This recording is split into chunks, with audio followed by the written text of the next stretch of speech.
síntomas de otras neiserias, pero que no producen enfermedades, ¿no? Microbiota de boca, de vías aéreas superiores, ¿ya? Entonces, en especial vamos a hablar de esas cosas. Entonces, como les decía, a ver, veamos esta tablita.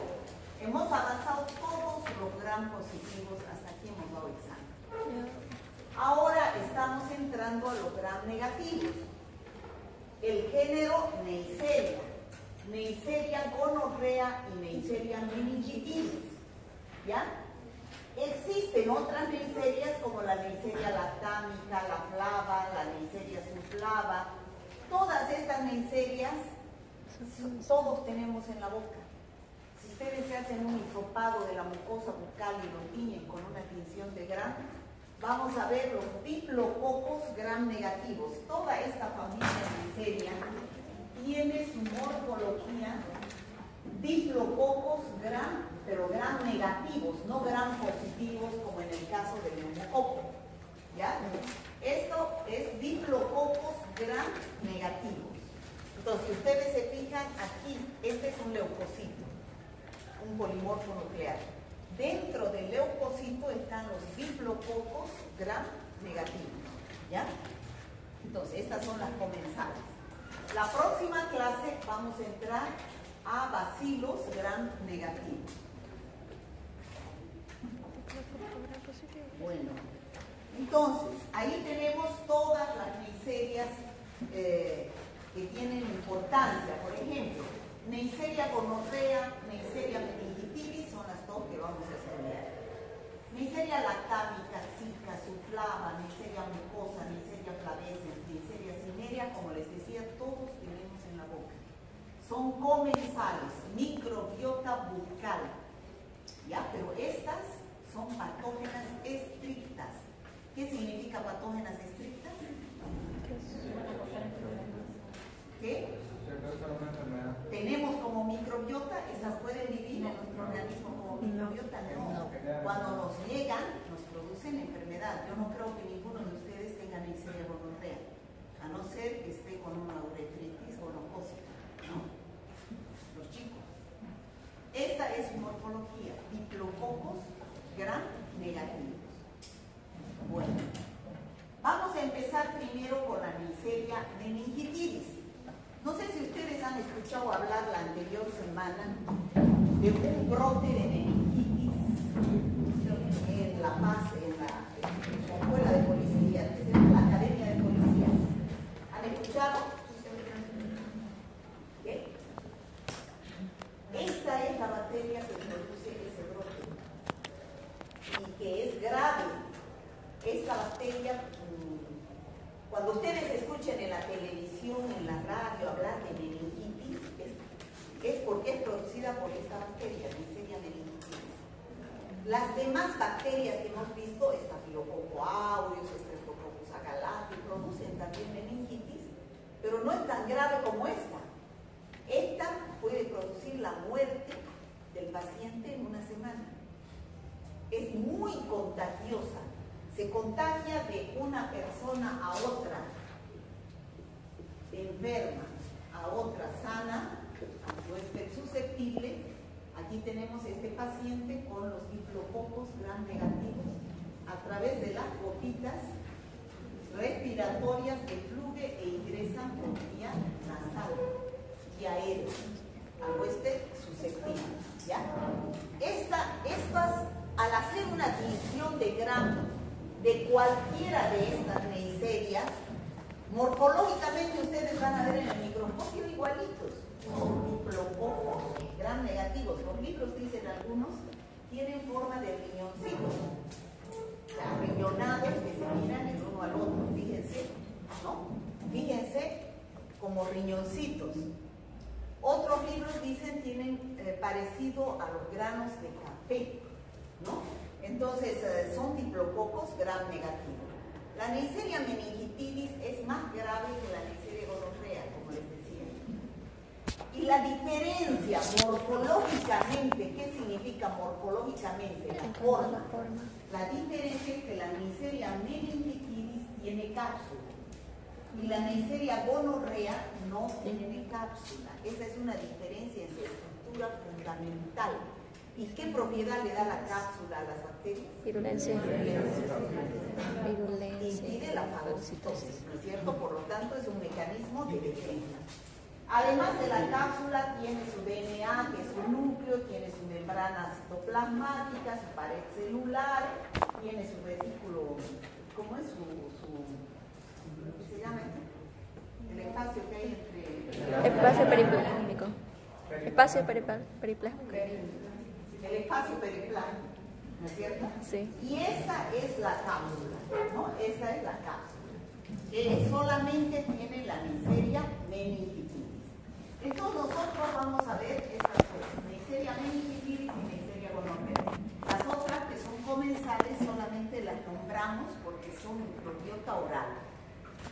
Bueno, que también se llama la Neisseria meningitidis, se llama meningococo, así como el Streptococcus pneumoniae se llama neumococo, la Neisseria meningitidis se llama meningococo y la Neisseria gonorrea se llama gonococo también. Ustedes pueden escuchar como Neisseria gonorrea o también el gonococo. Algunos libros dicen el gonococo. ¿Ya? ¿Dónde se encuentra la Neisseria meningitidis o meningococo? En algunos pacientes, en muy escasos, puede ser comensal del aparato respiratorio superior, ¿ya? En la nariz. Posee cápsula de polisacáridos. Entonces, por eso es que esa cápsula tiene acción antifagocitaria. En cambio, no posee cápsula de polisacáridos los gonococos, ¿no? Algunas veces poseen plásmidos. La mayor parte de los gonococos poseen plásmidos. Estos causan meningitis como su principal patología. En cambio, esta otra, Neisseria gonorrea, produce infecciones del tracto genital en un 90%, ¿no? Que es la uretritis gonocócica en el hombre y la cervicitis gonocócica en la mujer, que vamos a ver posteriormente. Fíjense la morfología. Diplococos gram negativos, tienen sus fimbrias, por lo tanto, la transferencia de material genético de plásmidos va a ser a través de sus fimbrias, ¿no es cierto? Bueno, vamos a ver entonces la Neisseria meningitidis. Ya. Son diplococos gram negativos, estamos repitiendo varias veces. ¿Y dónde produce las infecciones? En el aparato, o sea, ingresa por la vía aérea. No ingresa por otra vía, no se come, no ingresa por la vía oral, no ingresa por la vía sexual, solamente ingresa por la vía respiratoria. Esa es la vía de infección. ¿Y la fuente de infección qué es? Las gotitas de flujo, las gotitas respiratorias. La principal patología que produce, como su nombre indica, es la meningitis cerebroespinal epidémica. La meningitis cerebroespinal se produce en epidemias, por eso en la Academia de Policías hay una epidemia de meningitis.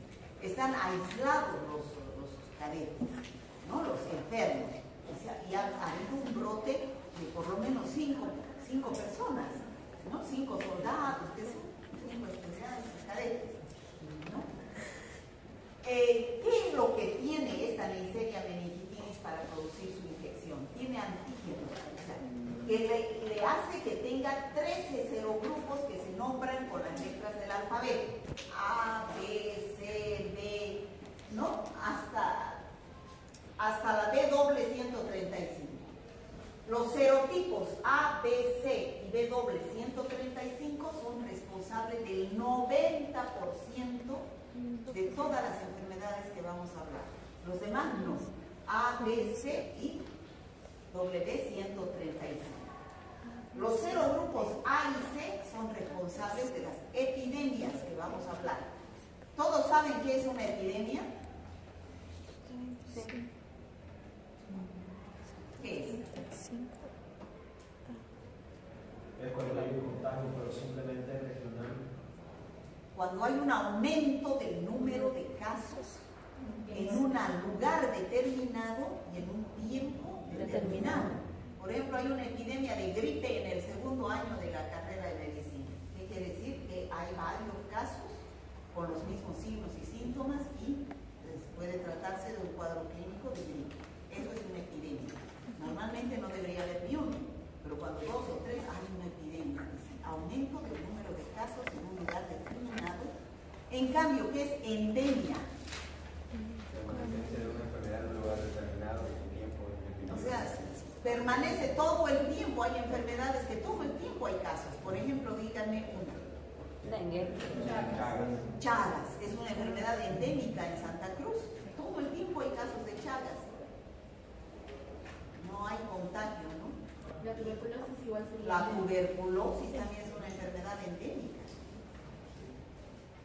Bueno, entonces el serogrupo B está generalmente asociado a casos esporádicos, uno que otro, ¿no? Aunque también puede causar algunos brotes. Bueno, ¿cuáles son los determinantes de patogenicidad? ¿Qué significa determinantes de patogenicidad? Que son los causantes para que esta bacteria pueda producir enfermedades. La cápsula, ya dijimos, lo más importante que tiene la Neisseria meningitis es su cápsula, ¿no? Es el principal determinante, es un polisacárido del cual, y es el que da, ¿no?, a los serogrupos el nombre. También tienen fimbrias, ya sabemos que las fimbrias tienen poder de adherencia, ¿no?, al epitelio respiratorio. Hay una IgA proteasa que inactiva toda la IgA, que son inmunoglobulinas que tenemos, que nos defienden y que tenemos en la mucosa respiratoria. Pero esta bacteria produce una IgA proteasa que la inactiva a ese mecanismo de defensa que tenemos. Tiene proteínas de membrana externa que participan en la adherencia y activan la endocitosis y tiene un lipopolisacárido responsable de una coagulación intravascular diseminada que se presenta en los casos de sepsis producida por esta bacteria. Entonces, gracias a estos tiene el poder de patogenicidad. ¿Qué cuadros clínicos produce? Se puede producir los cuadros clínicos en niños o en los adultos jóvenes. Bueno, y son de alta mortalidad, como les decía, ¿no? Todos esos casos que están, y saqué fotos para mostrarles de la televisión, yo lo vi en la televisión, las noticias, ¿no? Casos de meningitis en la Academia de Policías de La Paz, ¿no? Son estos casos que presentan alto grado de mortalidad. Pero, ¿qué cuadros clínicos produce además de la meningitis, que es la más importante? De ahí viene su nombre, Neisseria meningitis, que se caracteriza porque presenta la triada típica de la meningitis: fiebre, cefalalgia o cefalea y rigidez de nuca, que es lo más importante, ¿no? Pero además puede complicarse con una sepsis, es decir, que se hace una infección generalizada, porque la bacteria pasa a la sangre y el paciente empieza a tener signos y síntomas de sepsis, donde empieza a tener también artralgias, y lo más característico que tiene un paciente que tiene sepsis por meningococo es que le sale una erupción, aparecen petecias en la piel. Ahorita vamos a ver fotos. Cuando aparecen esas, sobre todo en las piernas, esas petecias, y hay casos de meningitis, epidemiológicamente hablando, podemos decir que se puede tratar de una sepsis meningococosa. Y estos dos cuadros son los más graves, la sepsis y la meningitis. La rinofaringitis es el cuadro más leve. La rinofaringitis es frecuente, tiene escasa sintomatología, es contagiosa, pero es la que da el origen a los brotes epidémicos. ¿Qué es la rinofaringitis? Una infección de la nariz que puede pasar a la faringe, ¿no? Que puede presentarse con una disfagia o dinofagia, pero no es tan grave, pero puede ser de ahí el origen de los brotes, porque de esas neiserias que están acá en nariz y en faringe, las vamos expulsando al toser, al hablar, al cantar, y quedan en el ambiente contaminado. ¿Está claro, chicos? Sí. Esos son los 3 cuadros clínicos más importantes que produce la Neisseria meningitis. Estas son las petecias que producen en las piernas, sobre todo, en el cuerpo también, una sepsis producida por el meningococo o Neisseria meningitidis. ¿No? Así aparecen las máculas y a veces pústulas que aparecen en la piel. Epidemiología. ¿Qué es la epidemiología? Lo que les expliqué allá. ¿Cuál es la fuente de infección? Los enfermos o portadores de Neisseria meningitidis.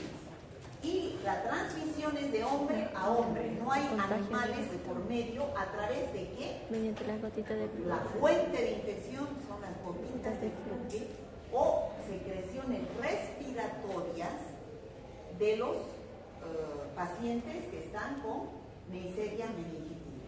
Pero no todo paciente que se contagia se enferma. ¿De qué depende eso?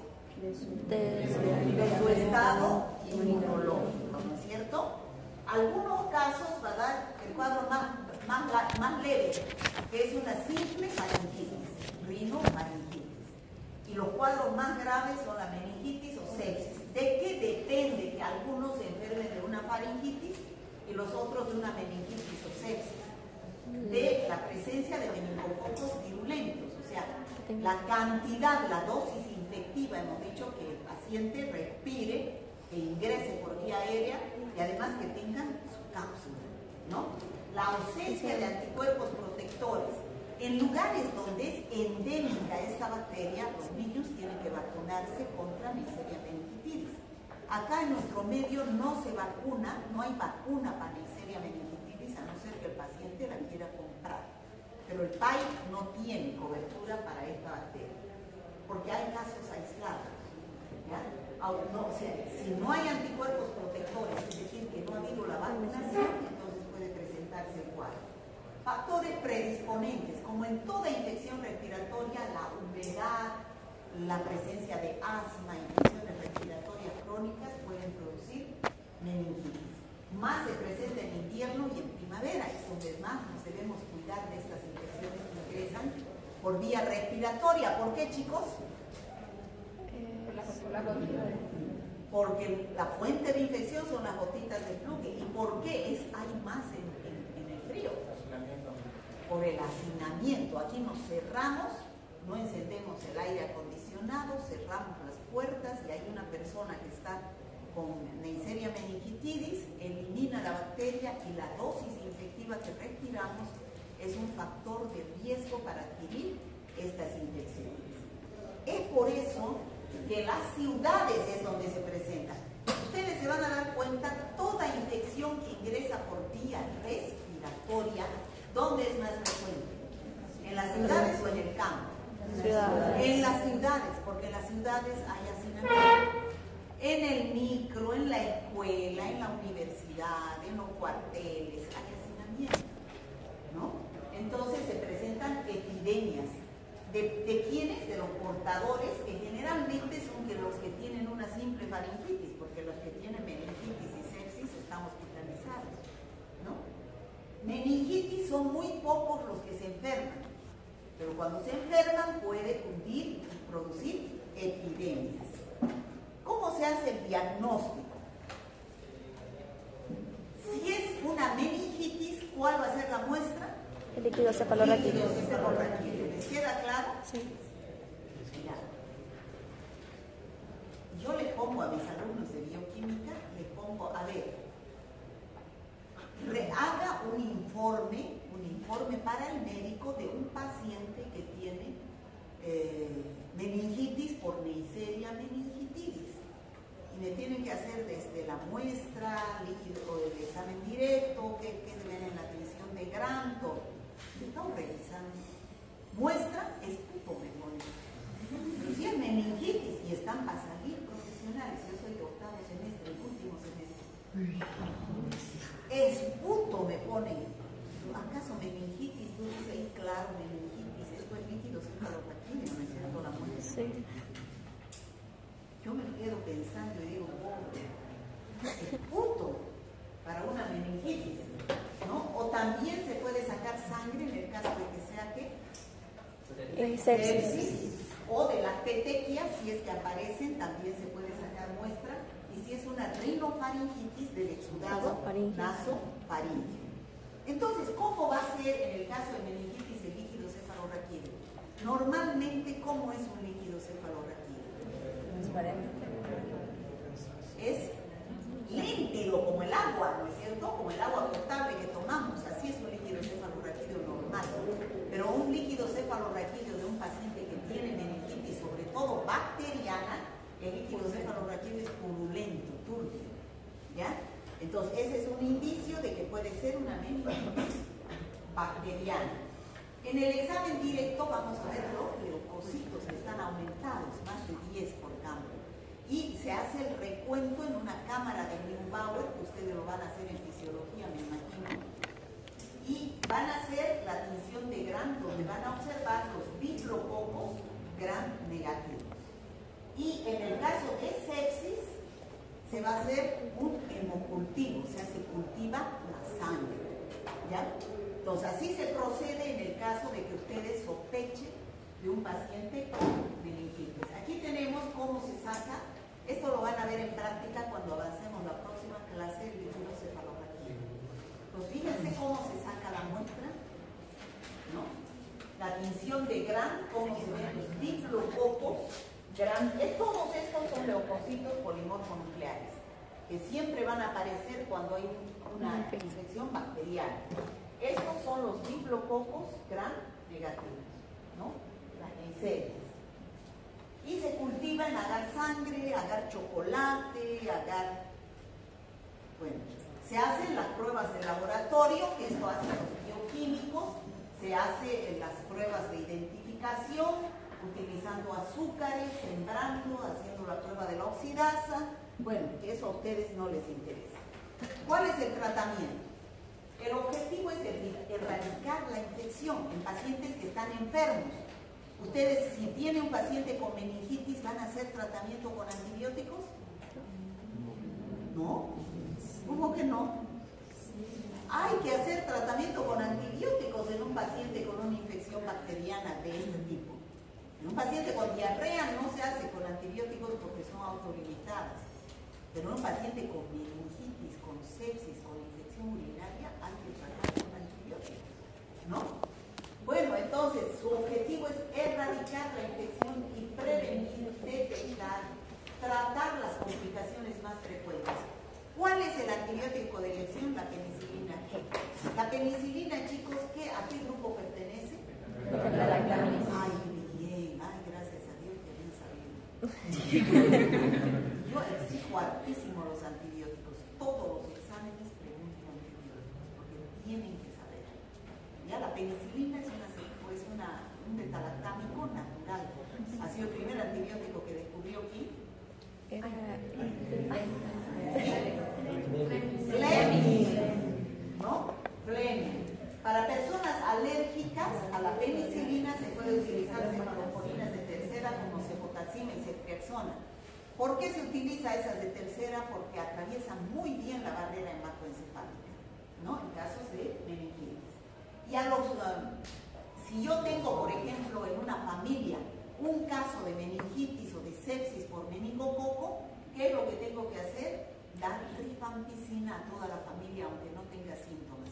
A eso se llama quimioprofilaxis. ¿Saben lo que es quimioprofilaxis? ¿Qué es profilaxis? Prevención. Profilaxis es lo mismo que prevención. ¿Se han metido eso a la cabeza? Sí. Y quimioprofilaxis es prevenir con medicamentos, ¿no? Prevenir con antibiótico. Y en este caso, ¿cuál se va a dar? La rifampicina, ¿ya? Y entonces, ¿cómo hacemos la prevención de los casos? Una con quimioprofilaxis y también de vez en cuando debemos hacer un hisopado nasofaríngeo de personas que están asintomáticas, porque pueden ser portadoras. Por ejemplo, ahí en la Academia de Policías, deberían a toditos los cadetes hacerles un hisopado nasofaríngeo para ver si no son portadores ya de la infección, aunque no presenten signos o síntomas, porque han visto, no todos se enferman. Todo depende del estado inmunitario y de la dosis infectiva que ingrese a los pacientes. Hay que proteger a la población susceptible, es decir, en un caso de una epidemia, a todos los sanos hay que vacunar, ¿no es cierto? Para eso es proteger a la población susceptible, ¿no? ¿Qué es lo que están haciendo en la Academia de Policía? Están vacunando a todos los que no están enfermos. La vacuna es para prevenir, es para los no enfermos. La vacuna no se pone cuando ya hay enfermos. ¿Qué se hace cuando hay enfermos? Tratamiento, ¿no? Muy bien. Y una medida muy importante es evitar el hacinamiento, ¿no? Como se hace con cualquier infección respiratoria. Evitar lugares cerrados, ¿no? Bueno, ¿se ha entendido lo que es Neisseria meningitidis? Sí. Entonces ya cuando vean ahora, porque todos los días y a cada rato veo yo la epidemia de meningococo en la Academia de Policía. Entonces ya saben de cuál se trata, ¿no es cierto? Bueno, ahora vamos a hablar de la Neisseria. La quimioprofilaxis era solo la vacunación para dar a todos los familiares, ¿no? A los familiares, esa es la quimioprofilaxis, sí. Para evitar que ellos se enfermen porque han estado en contacto. Es bien. A ver, les cuento una anécdota. Una vez yo estaba de vacaciones y yo trabajaba en el Hospital San Juan de Dios, era en el laboratorio de bacteriología. Bueno, yo viajé y la cosa es de que esa bacteria es bien rara, no aparece así comúnmente.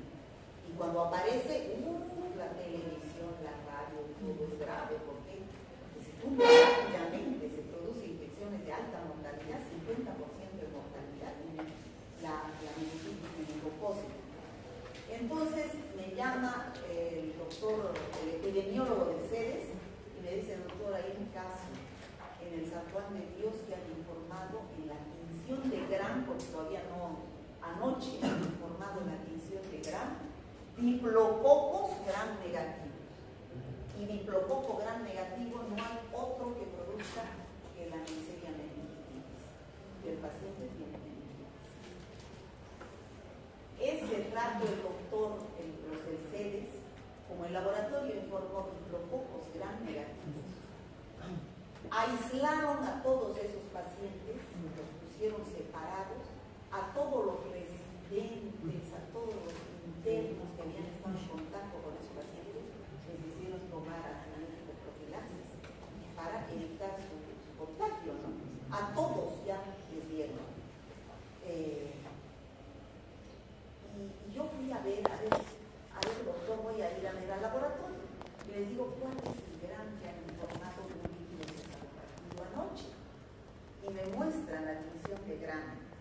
Se veían diplococos y se los veía Gram negativos, pero no tenían esta forma, tenían esta forma, eran diplococos, pero tenían así alargaditos sus cápsulas. Y los informaron diplococos Gram negativos. No eran así.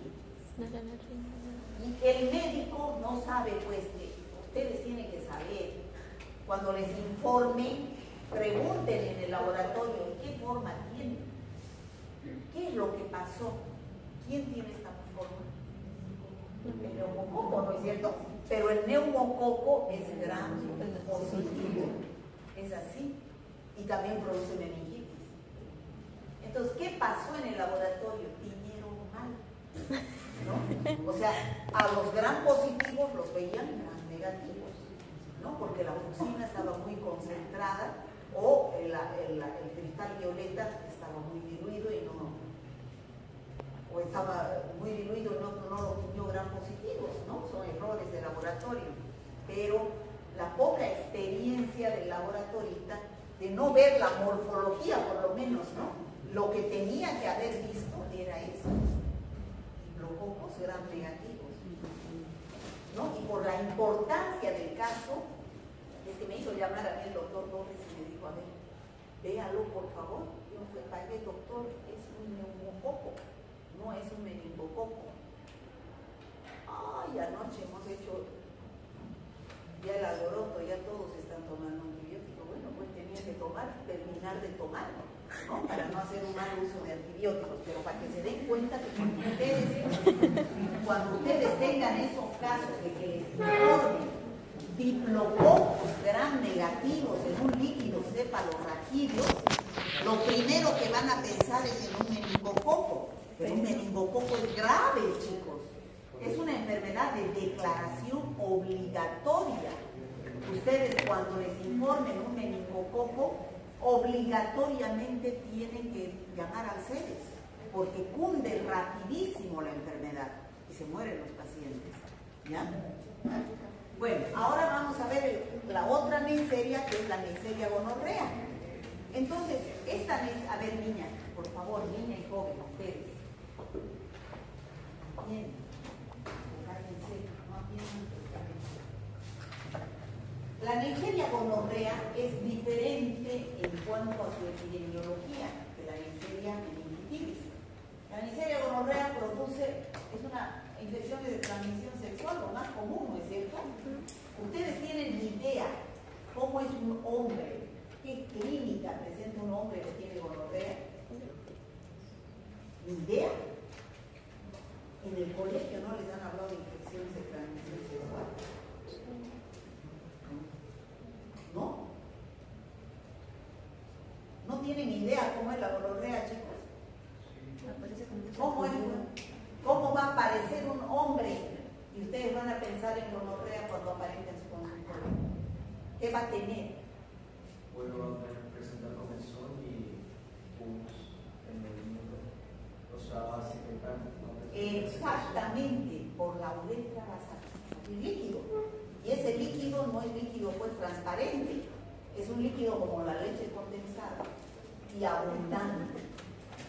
Pus sale por la uretra, tiene disuria, ¿no? Tiene disuria y secreción purulenta. Eso es la gonorrea. Eso es la gonorrea, ¿ya? Ahí yo veía altísimo en el hospital casos de gonorrea en los chicos esos que viven en la calle, jovencitos, adolescentes, y altísimos casos de gonorrea, altísimos, casi todos esos chicos que viven en la calle de 12, 13, 14 años con gonorrea. ¿Ya? Se llama también blenorragia. ¿Por qué tiene importancia la gonorrea actualmente? Porque antes todos los casos de gonorrea se trataban con penicilina, pero ahora han aumentado los casos y ya la penicilina hemos visto que ya no tiene mucho. ¿Por qué? ¿Cuál es el mecanismo de resistencia? Beta-lactamasa, es por acción de enzimas. Producen beta-lactamasa, lo cual hace que sean resistentes a la penicilina. Entonces la penicilina ya se utiliza muy poco para el tratamiento, por eso aumenta el número de casos. ¿Cuáles son los determinantes de que produzcan las infecciones que vamos a citar después? Las fimbrias, también tiene fimbrias, igual que la Neisseria meningitidis. Tiene todo lo mismo que la Neisseria meningitidis, que vos hablabas. ¿Qué es lo único que no tiene? Cápsula. Cápsula. La Neisseria gonorrea no tiene cápsula. Pero sus antígenos están localizados en las fimbrias y en la pared celular que tiene. Bueno, ¿cómo se produce la gonorrea? Se llama gonococo, ya dijimos, ¿no es cierto? ¿Dónde va a ir a producir infecciones? ¿En el hombre? ¿En el hombre dónde? ¿La uretra? En el hombre, en el varón, en la uretra. Lo que va a dar lugar a una uretritis. Ya hemos dicho que es la uretritis, ¿no? Pero no es la única bacteria que produce uretritis.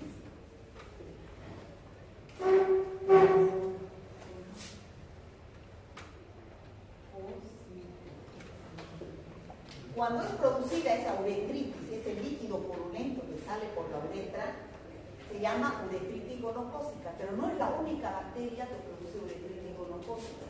También, vamos a avanzar más adelante, la Clamidia trachomatis es otra bacteria que produce uretritis.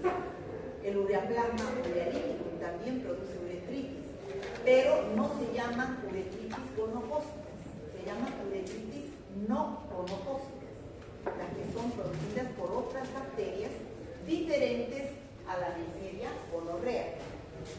Y el varón será el único afectado. La mujer también, ¿qué produce la mujer? cervicitis. O sea, que ¿dónde afecta? Es cervix. cervix, ¿cierto? Y se llama cervicitis gonocócica. Al cervix. ¿Y dónde está el cervix, chicos? ¿Qué es cervix? El cuello uterino también en la vagina. Cuello de útero, ¿no es cierto? Esa es la vagina, aquí está la vulva, bueno, aquí está el útero, este es el cuello de útero, aquí es el cervix, aquí están las trompas del falopio, muy bien, y aquí están los ovarios, ¿no? ¿Dónde están las miserias en la mujer? Aquí, en el cuello Utero. no están en la vagina. O sea que la mujer es asintomática. El 90% de las mujeres son asintomáticas.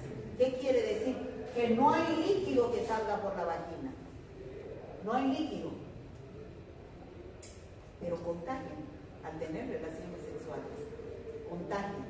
En cambio, el hombre es al revés. El 90% tiene clínica, secreción uretral y disuria, ¿no?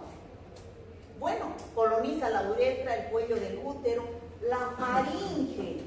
La faringe también podemos encontrar faringitis por Neisseria gonorrea.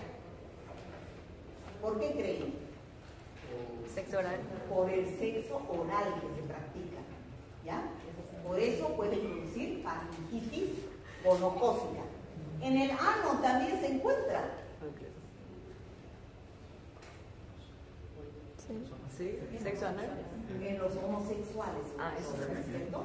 En los homosexuales por la relación anal que tienen, ano rectal, ¿no? Y conjuntivitis. ¿Por qué? En el ojo.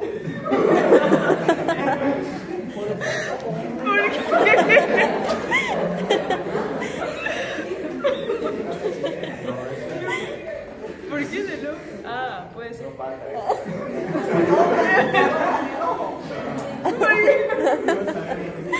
Ahorita vamos a ver, pero esos son los lugares donde la Neisseria gonorrea puede producir infección. Lo más común es el hombro, ¿no? La uretritis gonocócica. Entonces, ¿cuál será la puerta de entrada? La mucosa orogenital. El 99% de los casos se transmite por una relación de transmisión sexual. ¿Ya? Es una ITS. El 99% de los casos. Relación de transmisión sexual. Entonces se adhiere a la mucosa debido a que tiene fimbrias, se multiplica una vez adentro, libera su endotoxina y produce la enfermedad. Primero va a ser una fase aguda. ¿Cuál es la diferencia? Ustedes ya saben, fase aguda y crónica. ¿Cuál es la diferencia? La aguda se presenta por un corto tiempo. Aguda es corto tiempo Corto y tiempo. crónica es Largo. más largo tiempo. Es la función del tiempo, ¿no? Todo lo que sea agudo y crónico es en función del tiempo. Primero aparece la fase aguda, donde aparece el paciente saliendo, como les digo, líquido como leche condensada por la uretra. Con el tiempo se puede, si no hace tratamiento, no se cura, se vuelve crónico, ¿no? Y en el caso de que se vuelva crónico, es de aquí a un tiempo, ya no sale abundante secreción, pero moja el calzón con gotitas, y sobre todo en la mañana, se dice la gota matinal, ¿ya? Entonces se cronifica la infección, y ya no es una secreción así purulenta como la leche condensada, es una secreción cero fibrinosa, más transparente, ya cuando cronifica. Bueno, y he dicho el 99% es una infección de transmisión sexual, pero hay un 1% que por vía sanguínea puede ir hacia las articulaciones y la piel y producir ¿qué se llama? El reumatismo gonocócico. Puede haber reumatismo gonocócico, pero en un 1% de los casos. 99% es infecciones de transmisión sexual. En la uretra, en el cervix, en la faringe, en el ano, en la conjuntiva. ¿Ya? Un 99% son ITS, infección por transmisión sexual. Y un 1% es que, estando en una de estas localizaciones, por medio de la sangre va a ir a las articulaciones y va a producir artritis o reumatismo gonocócico. ¿Ya? Entonces, aquí tenemos, así sale la secreción. ¿Ya? Esto es una uretritis gonocócica, ¿no? Sale líquido purulento. Esto es una uretritis gonocócica aguda. Secreción purulenta, el paciente tiene disuria, que es dolor al miccionar, y 10% de los casos solamente son inaparentes. O sea, ¿qué quiere decir eso? En el hombre, 90% de los casos va a presentar secreción y disuria. Solo un 10% van a ser inaparentes, y esos inaparentes son peligrosos porque transmiten la infección. ¿Ya? En cambio, en la mujer, ya les he dicho, la infección es en el endocervo, adentro. Entonces no se ve la infección. Solamente se ve aquí en cuello de útero, no en vagina. No produce vaginitis la Neisseria gonorrea en la mujer. Por lo tanto, no se ve a simple vista, a no ser que se meta espéculo. ¿Saben lo que es espéculo, no? Sí. ¿No? Espéculo, y se observe el cuello de útero. ¿Ya? Y va a verse esta secreción. Por eso que cuando se va a hacer tratamiento, como el 90% de los hombres son sintomáticos y el 90% de las mujeres son asintomáticas, ahí son las peleas de las parejas, ¿no es cierto? ¿No? Va el hombre porque tiene síntomas al médico, pero el médico no tiene que hacer tratamiento solamente al hombre. El médico tiene que hacer tratamiento a la pareja. Si tiene su pareja estable o si tiene varias parejas, a todas hay que hacer el tratamiento, ¿no? Porque también son ¿qué se dice? La persona que, ay, todo. ¿Es esa? ¿Qué? Las poliamorosas. No, pero hay una palabra que se dice, la que tiene varias parejas. Promiscuo, ¿no? Promiscuo, ¿no? Entonces, el tratamiento debe hacerse a la pareja o a las parejas, a todos juntar, ¿no? ¿Por qué? ¿De qué sirve si el hombre hace el tratamiento y se cura? Ya no va a tener secreción, pero va a tener relaciones sexuales con la mujer que tiene dentro la Neisseria gonorrea y va a volver a infectarse, ¿no es cierto? Entonces, pero el hombre dice, no, mi mujer no tiene nada, dice. No tiene nada, no se ve nada. Y la mujer dice, no, yo no tengo nada. Tiene, solamente que está adentro y es transmisora de la infección. Entonces, si nosotros hacemos una tinción de grande, esa gota, en un portaobjetos, vamos a observar abundantes leucocitos polimorfonucleares. Los leucocitos polimorfonucleares son los neutrófilos, tienen varios núcleos, ¿no? Y dentro de los neutrófilos se observan los diplococos gram negativos, que son las Neisseria. ¿Cuántas veces habré visto eso? O sea, iba el paciente, se le sacaba las muestras, contaba los minutos para ver el grano, porque el grano se ve hermosísimo, se ven los leucocitos, los diplococos gram, y eso es diagnóstico. No es necesario, bueno, se debe, ¿no? Sembrar, cultivar, para hacer la identidad, todos los pasos del análisis bacteriológico. Pero esto es suficiente para dar diagnóstico en un 90% de sensibilidad, ¿ya? Diplococos gram negativos. Intracelulares se dice porque están dentro de los leucocitos. Cuando ustedes, doctores, les informe el laboratorio presencia de diplococos gram negativos intracelulares, es decir, dentro de los leucocitos, significa periodo agudo, reciente. Pero si les informan diplococos gram negativos extracelulares, quiere decir fuera de los leucocitos, ya ese paciente está en un periodo crónico.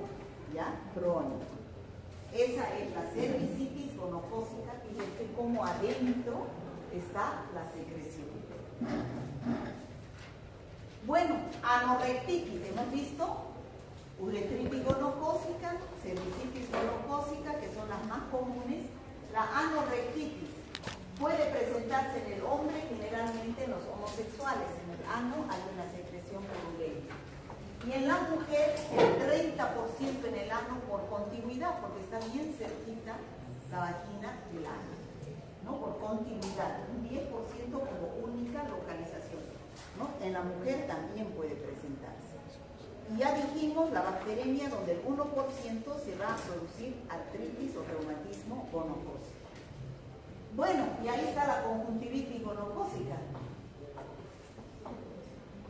No son los adultos, chicos, son los recién nacidos. ¿Ya? Y no es de que se tocan y se tocan, ¿no? Son los recién nacidos de una madre que en su cuello de útero tenga cervicitis gonocócica, y ese bebé al nacer y pasar por el canal del parto se pone en contacto los ojitos con la Neisseria gonorrea y le va a dar conjuntivitis gonocócica del recién nacido. ¿Lo ven? ¿Sí? Esa es la conjuntivitis gonocócica. Por eso que cuando un recién nacido nace por parto, siempre hay que darle colirio, antibiótico colirio, antibiótico y colirio para evitar esto, porque la vagina es un lugar bien poblado de microorganismos. ¿Ya? Y la vulvovaginitis en las niñas también se puede presentar en casos muy aislados, cuando se pone en contacto con algún material contaminado o cuando han sufrido alguna violación, ¿no? Esos son la conjuntivitis gonocócica y esa es la uretritis gonocócica. Bueno, como les decía, hay uretritis. ¿Todo el mundo ya sabe qué es la uretritis? Sí. ¿Cómo se manifiesta? Secreción purulenta. Secreción que sale por la uretra. Pero ¿en quién vamos a pensar en primer lugar? En la Neisseria gonorrea, ¿no? Uretritis gonocócica. Entonces ahí se llama uretritis gonocócica, manifestación temprana de una infección venérea causada por Neisseria gonorrea, más común que la no gonocócica, o sea, más común es la gonocócica. Y la uretritis, si no se ve esos diplococos gram negativos, si no crece en el cultivo, vamos a decir es una uretritis no gonocócica. Entonces, esa uretritis no gonocócica puede ser clamidia en segundo lugar, clamidia trachomatis. En tercer lugar, ureaplasma urealyticum, ¿no? Y también puede ser otras bacterias como Escherichia coli, enterobacterias, ¿no? Bueno, eso es la diferencia entre uretritis gonocócica y no gonocócica. ¿Qué sucede? ¿Se puede complicar si no hago tratamiento? Sí, se puede complicar. Si yo tengo vergüenza y no voy al médico por una de estas infecciones, ya sea uretritis o cervicitis gonocócica, el recién nacido puede llevar a la ceguera. En el caso del hombre, se produce estenosis uretral. ¿Qué es estenosis uretral? Se cierra la uretra y no puede ni orinar, ¿no? Se cierra la uretra y no puede orinar. Y en la mujer se produce salpingitis. ¿Qué es salpingitis? Inflamación de estas trompas, porque la bacteria sube, produce endometritis y sube hacia las trompas y va a producir salpingitis. Se inflaman las trompas, a eso se llama salpingitis, y los óvulos que se producen en los ovarios no pueden pasar. Entonces se va a producir esterilidad. ¿Ya? ¿Se entiende, chicos? Esas son complicaciones, no son cuadros que se presentan en primera instancia, son complicaciones. Doctora, en caso de la estenosis uretral, ¿qué se le hace al paciente? ¿Se le aplica sonda? En primer lugar, hay que ver la causa de la estenosis uretral, ¿no? Una de las causas es la uretritis, la infección. Okay. ¿no? Entonces, ¿qué es lo que hay que hacer? Ahí dar el antibiótico. Primero hacer el diagnóstico, ¿no? Si es infeccioso, si es uretritis gonocócica o si es no gonocócica, el antibiótico es diferente. Un antiinflamatorio, ¿no? ¿Qué? ¿Qué dices? ¿Me entiende? Antiinflamatorio y poner sonda, pues, ¿no? Si no puede orinar, no puede estar ahí sin poder orinar. Se estrecha la uretra. Entonces, a eso se llama estenosis uretral. Bueno, el diagnóstico de laboratorio. ¿Qué hora es? Son las Sí, Andrea, sí. 6 en punto. Diagnóstico de laboratorio. Está el rector ahí mirando. Diagnóstico de laboratorio. ¿Qué muestras se va a analizar? Exudado uretral en el caso de una uretritis gonocócica. Endocervix en el caso de que sea una cervicitis. Conjuntiva en el caso del bebé. Sangre en el caso de que pueda producirse un reumatismo gonocócico líquido sinovial en el caso de que sea artritis gonocócica, ¿no? Y se hace el examen directo, la tinción de Gram, se siembra en agar chocolate, es el medio en el cual crece la Neisseria gonorrea, en ambiente de microaerofilia, con lata con vela, se hacen las pruebas de identificación y se hace su antibiograma. Miren, aquí se ve bonitísimo. Este es un leucocito polimorfo nuclear y ahí están los diplococos gram negativos dentro del leucocito. Eso es una uretritis gonocócica aguda, porque están dentro, son intracelulares. Bueno, en el caso de que sea no gonocócica es clamidia y micoplasma, ya dijimos, ¿no? ¿Cómo se toma la muestra? En el caso del hombre, un hisopado uretral se coloca como el hisopo, unos 3 centímetros dentro de la uretra, y en el caso de la mujer se toma la muestra de secreción cervical, ¿no? Colocando siempre el espectro. Bueno, ahí tenemos cómo se observan los diplococos gram negativos, fíjense, aquí están extracelulares, ¿no? Aquí están todavía intracelulares. Esas son las pruebas que se hacen y el tratamiento de elección es la penicilina. Pero ya dijimos que las bacterias, ¿qué es lo que producen? Beta-lactamasa. Entonces, el laboratorio siempre les va a informar prueba de beta-lactamasa. Antes de hacer el antibiograma, si les dice prueba de beta-lactamasa negativa, quiere decir que todavía se puede hacer tratamiento con penicilina, no es necesario hacer antibiograma. ¿Ya? Pero si dice prueba de beta-lactamasa positiva, quiere decir que la bacteria produce la enzima beta-lactamasa y no se puede utilizar penicilina, entonces se debe utilizar otros antibióticos como la streptomicina, la canamicina. Actualmente se utiliza ciprofloxacina o ceftriaxona, una sola dosis. Ceftriaxona de 1 gramo, una sola dosis, una ampolla, ¿no? Bueno, y ya saben ustedes que el 99% del contagio es sexual, ¿no es cierto? Es una ITS. Entonces, ¿cómo prevenimos? Educación a la población. Parece que ustedes no han recibido educación en el colegio, ¿no? Yo, por ejemplo, voy en Rotary y hacemos campañas de salud, vamos a los colegios ahí de las afueras a dar a los chicos charlas sobre infecciones de transmisión sexual, ¿no? Entonces hay que hacer educación a la población para que sepan cómo son estas enfermedades. Ustedes no sabían que era la gonorrea, ¿no es cierto? Creo que ahora ya saben, ¿o no? ¿Sí? Secreción es la gonorrea. La sífilis no es secreción, son úlceras que aparecen en los intestinos, totalmente diferentes.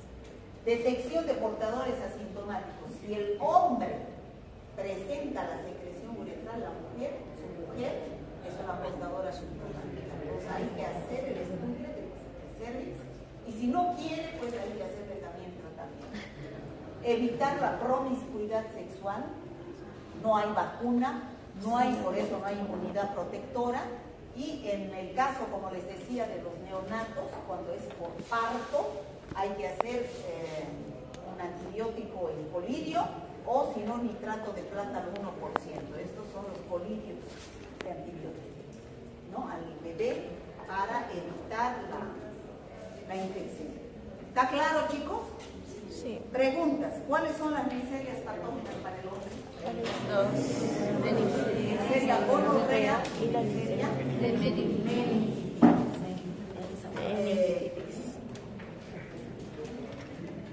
¿Qué cuadros clínicos importantes produce la Neisseria meningitis? La sepsis. Son 3. El Rinofaringitis. más grave, ¿cuál es? Meningitis cerebroespinal epidémica. Y también la sepsis meningocócica es grave. El menos grave, La rinofaringitis. rinofaringitis. ¿Cuál es la fuente de infección? La fuente de infección Gotitas de central. flujo del paciente enfermo o portador. ¿Y cuál es la vía de transmisión? Vía respiratoria. Respiratoria o aérea. Por favor, no me vayan a decir cutánea, no me vayan a decir oral, sexual, nada. La Neisseria meningitis solamente es vía aérea. ¿Ya? La Neisseria gonorrea produce una infección llamada plenorragia, ¿no? Y cuando afecta al hombre, ¿qué se llama? Uretritis gonocócica. Las vías de transmisión, ¿cuáles son? Vía En sexual. el caso del 99% es sexual, ¿no? El 1% puede ir a través de la sangre y producir reumatismo o artritis gonocócica. Bueno, en el hombre produce ¿qué infección? Mira, a ver la de chompa rosadita. ¿Qué produce en el hombre esta bacteria?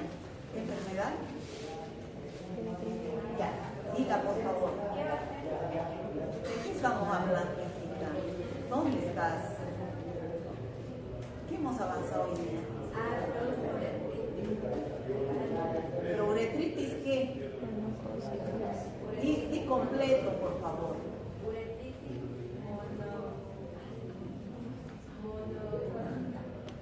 ¿Qué? Uretritis gonocócica, ¿cuesta decir? ¿En la mujer qué produce? Cervicitis gonocócica. ¿Y en el recién nacido? La conjuntivitis gonocócica. La acción patógena de la Neisseria gonorrea, ¿a qué se debe? ¿A qué se debe? ¿Qué es lo que tiene la Neisseria gonorrea? Fibrias que se adhieren a las células del epitelio urogenital. Las complicaciones en el hombre, ¿cuáles? Estenosis uretral. En la mujer, salpingitis, lo cual puede llevar a qué? A la esterilidad. En el niño,